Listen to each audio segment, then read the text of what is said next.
আসসালামু আলাইকুম সবাইকে সবাইকে স্বাগত জানাচ্ছি গরিবের পাঠশালায়।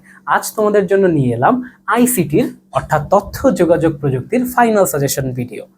আমাদের আশা করি এইচএসসির জন্য এটা বাদে আর কোনো সাজেশনের দরকার হবে না। যাই, আমরা আবার একই সব সময়ের মতো প্রশ্নের প্যাটার্নটা একটু দেখি।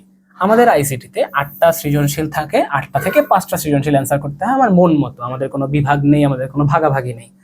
সাধারণত এটা কিন্তু এভাবেই আসবে এমন না, এটা হচ্ছে সাধারণ একটা সিস্টেম যে এইভাবে আসবেই এমন বলতে পারছি না, এই ভুলটা কেউ করো না এই ভিডিও দেখে।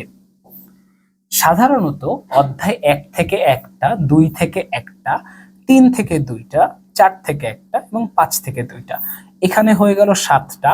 এবং আরো যে একটা বাকি থাকে, এই একটা হয় 4 অথবা 2 অথবা মিক্স করে চলে আসে। মূলত এই আমার 8টা কোয়েশ্চেন হয়ে যায়। তাহলে দেখো তো, আমরা যদি একটু ভালো করে 3, 4, 5 পড়ি তাহলে আমাদের 5টা হয়ে যায়, অথবা যদি একটু কষ্ট করে 1, 2, 3 পড়ি তাও আমাদের 5টা হয়ে যায়। এটাকে যদি আমরা 2 এর ভেতরে ধরি তাহলে আসলে আমরা একবার অধ্যায় ভিত্তিকে চলে যাই। প্রথম অধ্যায়ে ক্রায়োসার্জারি এবং ভার্চুয়াল রিয়ালিটি, এই দুটো টপিক পড়তেই হবে। যদি একান্ত আর কিছু পড়তে না চাও, এই দুটো টপিক আমাদের পড়তেই হবে, আমাদের আর কোনো অপশন নাই। এরপরে একটু কম গুরুত্ব দিব আমরা জেনেটিক ইঞ্জিনিয়ারিংকে, তার থেকে কম দিব কৃত্রিম বুদ্ধিমত্তাকে। এবং এই 4টা যদি মনে হয় পড়ে যে না এই 4টার তুমি সবকিছু পারছো এখন, তখন বায়োমেট্রিক্স, রোবোটিক্স আর ন্যানো টেকনোলজি পড়বো আমরা। এই কয়টা পড়লে আর কিছু অধ্যায় 1 থেকে আসার সম্ভাবনা নাই।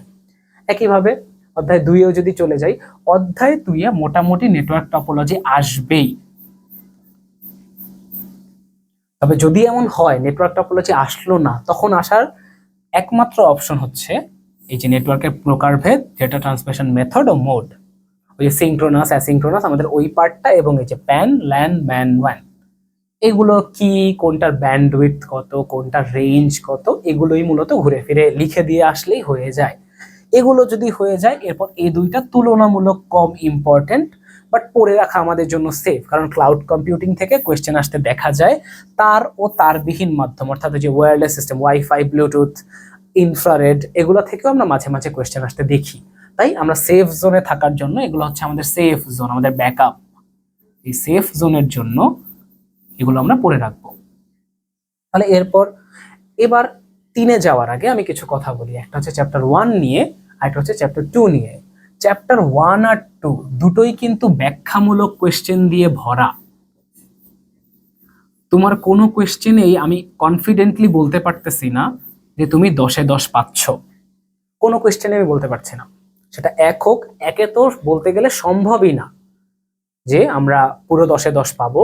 2-এ খুব রেয়ার, যদি তুমি টপোলজির কোয়েশ্চেনটায় টপোলজিটার গঠন, সুবিধা অসুবিধা, বৈশিষ্ট্যগুলো একদম অ্যাকুরেটলি লিখতে পারো, হতেও পারে। তাই আমার পার্সোনাল সাজেশন হচ্ছে 1 এবং 2 থেকে সৃজনশীল অ্যান্সার না করা, যেটা আমি আমার স্টুডেন্ট লাইফে কখনোই করে আসি নাই। এবার আমরা চলে যাই যেখানে আমাদের 10-এ 10 কনফার্ম হওয়ার চ্যাপ্টার শুরু, সেটা হচ্ছে অধ্যায় 3, সংখ্যা পদ্ধতি। সংখ্যা পদ্ধতির ক্ষেত্রে সংখ্যা পদ্ধতির চ্যাপ্টারটা কিন্তু 2 ভাগে ভাগ করা। একটা হচ্ছে ওই সংখ্যা পদ্ধতির রূপান্তর ইত্যাদি ইত্যাদি যা যা আছে, আরেকটা হচ্ছে লজিক গেট। আমাদের কিন্তু এই 2টা পার্টে এটা ভাগ করা পুরো অধ্যায়টা। এই 2টা পার্ট থেকে তাই 2টা কোয়েশ্চেন আসবে, একটা আসবে সংখ্যা পদ্ধতি থেকে, একটা আসবে লজিক গেট থেকে। সংখ্যা পদ্ধতির মধ্যে আমরা খুব গুরুত্ব দিয়ে পড়বো হচ্ছে 2 এর পরিপূরক। 2 এর পরিপূরক মনে করো এসে গেছেই পরীক্ষায়, হ্যাঁ, এটাতে আর কিছু প্রশ্ন এতক্ষণে করা হোক আর না হোক 2 এর পরিপূরক থাকবে কোয়েশ্চেনে। এবার আমরা আসি 2 নাম্বারের পার্টটা, সংখ্যা পদ্ধতির রূপান্তর। ডিরেক্টলি তোমাকে কোয়েশ্চেনে না দিলেও তোমাকে কোয়েশ্চেনে একটা সংখ্যা দিয়ে দিবে অক্টালে, একটা সংখ্যা দিয়ে দিবে হেক্সাডেসিমালে, এবার বলবে এই 2 জনের ভেতরে 2 এর পরিপূরক করো। কোয়েশ্চেনটা কিন্তু অনেক বড়, কিন্তু এই কোয়েশ্চেনটা খুব কমন, তুমি যদি বোর্ড কোয়েশ্চেন অ্যানালাইসিস করো তাহলে দেখতে পাবা। তাই সংখ্যা পদ্ধতির রূপান্তর আমার জানা দরকার। এবার আমরা চলে আসি আমাদের চ্যাপ্টারের সেকেন্ড অংশে, অর্থাৎ লজিক গেটে। হাফ অ্যাডার দিয়ে ফুল অ্যাডার বাস্তবায়ন, এটা বাধ্যতামূলক পড়া, এটা পড়তেই হবে। একইভাবে ন্যান্ড গেট এবং নর গেটের সার্বজনীনতা। ন্যান্ড গেট এবং নর গেট দিয়ে কিন্তু পরীক্ষায় যে কোনো একটা এরকম ফাংশন দিয়ে দিতে পারে যে X Y bar plus X Y Z plus X bar Z. তোমাকে পরীক্ষায় বলেই দিতে পারে যে এরকম একটা লজিক সমীকরণ দিয়ে যে এটাকে তুমি সরলীকরণ করো এবং সরলীকৃত সমীকরণটিকে শুধুমাত্র ন্যান্ড অথবা নর গেট দিয়ে বাস্তবায়ন করো, এটা দিতেই পারে। তাই এটা দিয়ে আমাদের সকল ফাংশন বাস্তবায়ন একটু প্র্যাকটিস করতে হবে। এরপর লাস্টের দুটো টপিক, যে দুটো টপিক আমাদের এত ইম্পর্টেন্ট না হলে আমাদের পড়ে রাখা সেফ, সেটা হচ্ছে লজিক গেটের সমীকরণ এবং সার্কিট আঁকা। এটা খুবই সহজ, মানে মৌলিক গেট দিয়ে সার্কিট আঁকা, এবং এনকোডার ডিকোডার। এনকোডার ডিকোডারের ক্ষেত্রে 2 to 4 আর 4 to 2 এটুকু পড়া দরকার নাই বাপ, এটুকু পড়ে কোনো লাভ নাই। যদি এনকোডার ডিকোডার পড়তেই চাও 8 to 3 এবং 3 to 8 এই দুটো পড়লে যথেষ্ট। আসার সম্ভাবনা কম, তাও আমরা রিস্ক নিতে চাই না, আমরা এটা পড়ে রেখে দেব। এবার চলে আসে অধ্যায় 4-এ, HTML ওয়েব ডিজাইন নিয়ে টেবিল বাধ্যতামূলক পড়া, এবং খুব জটিল টেবিলগুলো আমাদেরকে পড়তে হবে। জটিল টেবিলগুলো মানে হচ্ছে একটা টেবিলের একটা বক্সে থাকবে ছবি, একটা বক্সে থাকবে লিস্ট, একটা বক্সে থাকবে র্যান্ডম কিছু ট্যাগের ব্যবহার, আরেকটা বক্সে আরো অন্য কিছু থাকতে পারে, একটা হাইপার লিঙ্ক থাকতে পারে। হ্যাঁ, এটা শিওর বলতে পারছি না। 2 নম্বর যে পয়েন্টটা আমি লিখে রেখেছি 2 এবং 3 মূলত ইমেজ, লিস্ট, হাইপারলিংক এবং পরিচিত ট্যাগগুলোর ব্যবহার। এটার কারণই হচ্ছে শুধুমাত্র টেবিল ভালো করে করার জন্য।